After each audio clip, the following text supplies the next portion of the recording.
ત્યારે આ બાબતે ખાસ કરી વાત કરવામાં આવે તો અલગ અલગ જ્ઞાતિના 21 યુગલોના એટલે કે 21 જોડાના લગ્ન કરાવવામાં આવ્યા હતા। ત્યારે સમૂહ લગ્નને સંપન્ન કરાવવા માટે મહેનત શાંતિલાલ ચૌહાણ, કમલેશ વસોયા, દશરથસિંહ, જિગ્નેશભાઈ ચૌહાણ સહિતના લોકોએ ભારે જહેમત ઉઠાવી। ત્યારે લગ્ન હિન્દુ રીતિરિવાજ મુજબ કરવામાં આવ્યા। ત્યારે કાર્યક્રમમાં સમગ્ર સત્તાવાર સમાજના મહામંડળ અધ્યક્ષ રાજુભાઈ મોરારી બાપુના ફૂલડી મનતા એવા રાજુભાઈ, દલસુખભાઈ ચૌહાણ, લીંબડી નગરપાલિકાના પ્રમુખ રઘુભાઈ પટેલ, જિગ્નેશભાઈ ચૌહાણ, વાલજીભાઈ ભુવા, ઘનશ્યામભાઈ અને કિશોરભાઈ સહિતના લોકો હાજર રહ્યા।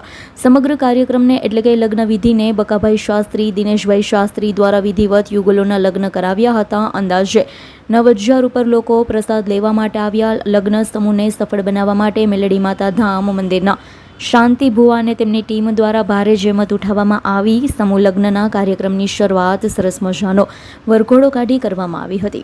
કલ્પેશ વાઢેરનો રિપોર્ટ, આસ9 ન્યૂઝ, સુરેન્દ્રનગર।